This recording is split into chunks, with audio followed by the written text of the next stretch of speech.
कहते हैं जब आप एक बड़े स्थान पर हों, बड़े ओहदे पर हों, आपका डेजिग्नेशन बड़ा हो, तब आप पर काफ़ी ज़्यादा जिम्मेदारियां होती हैं और आप कुछ भी कहें तो आपको काफ़ी सोच समझ के कहना पड़ता है। वहीं अगर ये डेजिग्नेशन, ये ओहदा अगर राजनीति के क्षेत्र में हो, तब तो आपके द्वारा बोली गई एक एक बात पर गौर फरमाया जाता है। वहीं आपको हर चीज़ काफ़ी सोच समझ कर बोलनी पड़ती है, चाहे वो अपने विचार प्रकट करना हो, किसी पॉलिसी को लेकर बोलना हो, या आप कुछ भी बोल रहे हैं, आपको काफ़ी सोच समझ के बोलना पड़ता है। लेकिन यही बात शायद कांग्रेस के अध्यक्ष नहीं समझ रहे हैं। ऐसे ही कुछ देखने को मिला है। ये सिर्फ अनुमान नहीं लगाया जाए या फिर ऐसे कयास नहीं लगाए जा रहे हैं, ऐसा हुआ है जहां कांग्रेस के अध्यक्ष मल्लिकार्जुन खड़गे एक तुलना करते हुए नजर आ रहे हैं प्राइम मिनिस्टर नरेंद्र मोदी जी की और रशिया के प्रेसिडेंट पुतिन जी की। अब आप देख सकते हैं कि कैसे तुलनात्मक एक दृश्य बना होगा जहां तुलना की जा रही होगी दोनों की। लेकिन तुलना में क्या कहा गया है? कुछ ऐसा कहा गया है जो सुनकर आप भी हैरान हो जाएंगे। कहा गया है कि अगर अगली बार भी मोदी सरकार ही आती है तो यहां पर वोट भी देने नहीं मिलेंगे, यहां पर पुतिन जैसा हाल हो जाएगा, रशिया जैसा हाल हो जाएगा। आखिरकार मल्लिकार्जुन खड़गे कांग्रेस अध्यक्ष हमारी विदेश नीति को नहीं जानते? क्या वे नहीं जानते कि भारत के रशिया के साथ कितने अच्छे संबंध हैं? आइए जानते हैं कि पूरा मामला क्या है। जैसा कि हम सभी जानते हैं कि आजादी से पहले भी और आजादी के बाद भी रशिया के साथ भारत के काफी अच्छे संबंध हमेशा से रहे हैं। लेकिन कांग्रेस के अध्यक्ष शायद ये विदेश नीति नहीं जानते। यही कारण रहा होगा कि उन्होंने व्लादिमीर पुतिन की और साथ ही नरेंद्र मोदी की एक तुलना कर डाली। उन्हें शायद लगता होगा कि वोट लेने के लिए वो कुछ भी कहेंगे तो जनता मान जाएगी, जनता तो बेवकूफ बैठी हुई है। ऐसा कुछ सोचकर उन्होंने ये तुलना की होगी, क्योंकि अगर उन्होंने गौर फरमाया होता भारत की विदेश नीति पर तो शायद ऐसी कुछ अजीबोगरीबो बातें बोलते हुए वो नजर नहीं आते जो कि उन्होंने कही हैं।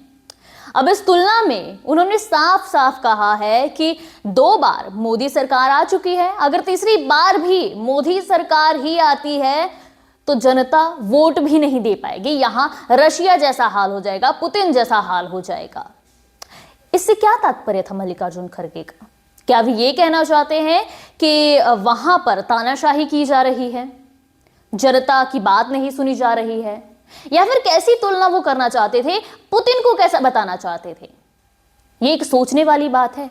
चलिए इस बारे में भी बात करेंगे, लेकिन सबसे पहले आप भी वीडियो पर नजर डालिए कि कैसे वोट लेने की होड़ में आने वाले चुनावों में जल्द से जल्द वोट आ जाए, जनता बिना सोचे सिर्फ कांग्रेस को ही वोट दे दे। ऐसा कुछ करने की कोशिश की गई है जिसमें ऐसी तुलना की गई है और ऐसे शब्दों का प्रयोग किया गया है। आप भी देखिए। अगर आप अपनी सरकार को चलाते हैं, आगे सबको वोटिंग पावर भी आप नहीं देते, बंद करके अपने रशिया के पुतिन के जैसा आप चलेंगे। बीजेपी और आरएसएस इतनी बुरी है और उसके संग में इन्हों है। फर्ज करो अगर कोई आदमी, हम कहते हैं भाई ये विष के जैसा है, ये लोग बहुत डेंजर है, इसीलिए उनको दूर रखो, उनको टेस्ट मत करो, हमने कहा। अगर कोई ये कहता है भाई, हम बोलते ये विष है, पॉइजन है, इसके पास मत जाओ, उसको देखो मत। अगर कोई ये भी कहता है नहीं वो विष है या नहीं, मैं जरा चाट के देखता हूं, तो क्या होगा? अरे तुम चाट के देखे तो भी मरेंगे, दूर से देखे तो उनका अन्याय अत्याचार भी तुमको मालूम होगा। तो जैसा ये आरएसएस और बीजेपी ये विष जैसे है, पॉइजन है। एक एक को नोटिस देना, डराना, धमकाना, उसकी दोस्ती अगर नहीं छोड़ेंगे फिर हम देख लेंगे। डर के कोई दोस्ती छोड़ रहा है, कोई पार्टी छोड़ रहा है, कोई गठबंधन छोड़ रहा है। अरे इतने डरपोक लोग अगर रहे तो क्या यह मुल्क बचेगा? क्या यह संविधान बचेगा? क्या यह डेमोक्रेसी बचेगी? इसीलिए ये आखिरी चांस है आपको वोट देने का। इसके बाद कोई वोट नहीं देगा। मैं एक ही आपको विनती करता हूं कि लिबर्टी, इक्वालिटी, फ्रेटर्निटी और जस्टिस, ये 4 मुद्दों पे हमारा जो संविधान खड़ा हुआ है, इसको आप मजबूत करो, इसके लिए लड़ो और हम आपके साथ हैं। आप डरो मत। अब राहुल गांधी को डराने की बहुत कोशिश हो गई, क्या डर गए? अब आपने देखा कि कैसे मोदी सरकार को हटाने की पूरी कोशिश की जा रही है और इसके लिए कुछ भी कहा जा रहा है। पूर्ण रूप से एक बेसलेस बात कही जा रही है जिसमें कहा जा रहा है कि पुतिन जैसा हो जाएगा। इससे क्या तात्पर्य था मल्लिकार्जुन खड़गे का? और सिर्फ मल्लिकार्जुन खड़गे ही नहीं, पंजाब के इस समय के मुख्यमंत्री भगवंत मान, उनके भी यही शब्द हैं।